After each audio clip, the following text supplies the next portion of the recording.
अस्सलाम वालेकुम रहमतुल्लाहि व बरकातहू। यूटीवी ग्लोबल के नाजरीन, मैं हूँ आपका मेज़बान अमानुल्लाह काइम खान। नाज़रीन, उम्मीद करता हूँ कि आप सब बखैर व आफियत से होंगे। आज की ब्रेकिंग न्यूज़ के साथ आपके सामने हाजिर हूँ। नाज़रीन, ब्रेकिंग न्यूज़ ये है कि मियांवाली में जो है एक बड़ा ही दिल दहला देने वाला वाक़या पेश आया।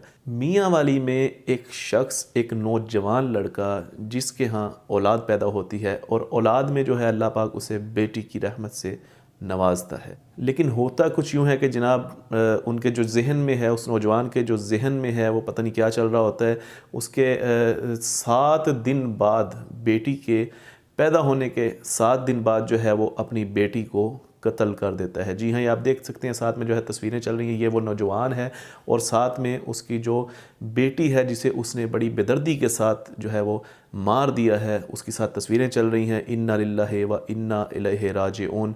अब आप देखें कि एक मासूमा का कत्ल, और कत्ल करने की मेन वजह ये थी कि उस नौजवान के हवाले से ये पता चला है कि जी मेरे घर बेटी क्यों पैदा हुई। और कत्ल आप सुन के हैरान रह जाएंगे, कत्ल किस तरीके से किया गया। नाज़रीन, 5 गोलियां उस 7 दिन की, जिसकी उम्र 7 दिन थी उस बच्ची को, 5 गोलियां मार के उसे मार दिया गया। नाज़रीन, बहुत ही अफसोसनाक ख़बर है और मुझे बयान करते हुए जो है वो बड़ी तकलीफ़ हो रही है कि एक 7 दिन की बच्ची, वो बच्ची जो जिसने अपने माँ बाप का हाथ पकड़कर जो है उन्हें जन्नत में लेके जाना था।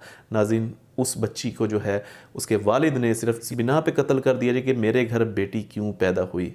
तो ये तो अल्लाह की देन है जनाब। आप सारी ज़िंदगी भी जो है अपना ज़ोर लगा लेंगे तो भी जो है, अगर अल्लाह आपको बेटी ही देगा तो आप चाह कर भी बेटा नहीं पैदा कर सकते। तो आज के माशरे के अंदर इस तरह का जो है दर्दनाक वाक़या पेश आ जाए तो जो दिल है वो खून के आंसू होता है कि कैसे आपने अपने एक वालिद होने के बावजूद अपनी बेटी के ऊपर एक पिस्टल के ज़रिए जो है वो अपने 5 गोलियां उस नन्ही जान के अंदर उतार दी। नाज़रीन, बहुत दिल दहला देने वाला वाक़या पेश आया और मैं यकीनन ये बात बयान नहीं कर पा रहा। मुझे इतनी तकलीफ़ हो रही है जब से मैंने वो वाक़या देखा है।